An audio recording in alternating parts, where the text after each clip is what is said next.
Sve nas je rodila neka majka i sve buduće generacije rodit će neke majke. Ali da bi se one rodile, a imamo izuzetno lošu situaciju u natalitetu u Srbiji, Srpski pokret Dveri je pokrenuo jednu novu kampanju koja se zove Jedna je majka. Želimo bolje uslove za buduće majke, želimo bolji odnos države i želimo mnogo bolje uslove u porodilištima koja su izuzetno loša, naročito ona na jugu Srbije. Svi znamo da je prošle godine prilikom popisa stanovništva u Srbiji u odnosu na 2011. godinu preko 500.000 stanovnika Srbije manje nego što nas je bilo. U Vojvodini je to skoro 170.000. Samo prošle godine u Srbiji je nestao grad veličine Kikinde od 50.000 stanovnika. Vojvodina, koja ima izuzetno nizak stepen rađanja, na čak -5 promila u odnosu na taj neki priraštaj, u odnosu na svetski, spada u najstarije stanovništvo na svetu. Mi smo samo prošle godine u Vojvodini izgubili gradove veličine Kikinde, Vrbasa, Sombora, Šida. Ako se nešto hitno uradi, neće nas biti. Za 20 godina bit će nas manje za 2 miliona. Država se ponaša maćehinski prema budućim majkama i uopšte ima jedan populistički odnos bez pravih mera koje bi trebale da potpomognu i doprinesu što većem rađanju.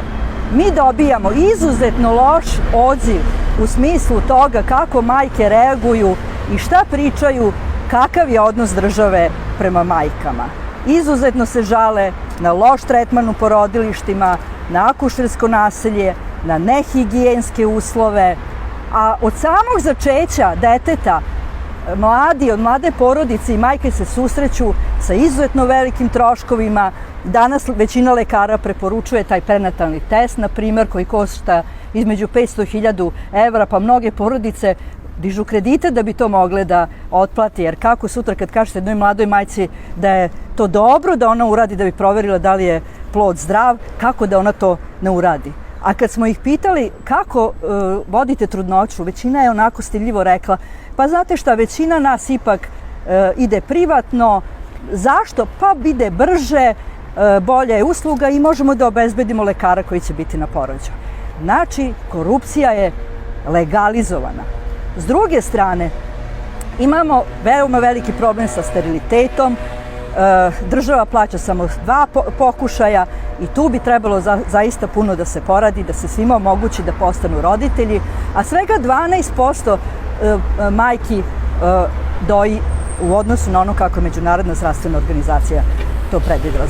Iz tog razloga mi smo danas, pokrećući ovu našu kampanju, želeći da ona postane pozitivna i da nas država čuje i da ovakva ishrana porodilja ne bude u buduće, da se redovno menjaju posteljine, da žene imaju jednu ljubaznost osoblja, da se taj kadar jednostavno drastično popravi, taj kadar koji radi u porodilištima. Danas smo predali preporuku pokrajinskoj vladi o preusmeravanju budžetskih sredstava na obnovu porodilišta u Vojvodini i izgradnju nacionalnog centra za natalitet. Šta to znači?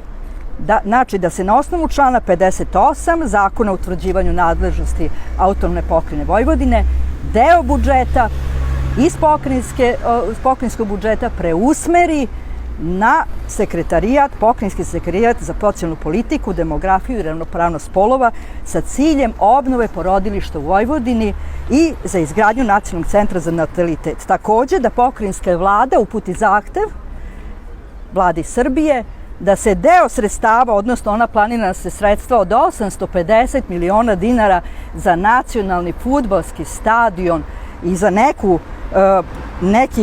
neke izložbe, ja ne znam možda šta je to, nacionalne izložbe, preusmere na izgradnju centra za natalitet, za podršku rađanju, jer drugačije ova zemlja neće opstati. I treće, da u svim narednim budžetima, pokrajinskim budžetima, budu specijalno namenska sredstva izdvojena za podršku rađanju, za bolje stanje i pojačanje kapaciteta u porodilištima, za bolju ishranu trudnica, za postpartalnu negu i pomoć za sve porodilje u Vojvodini.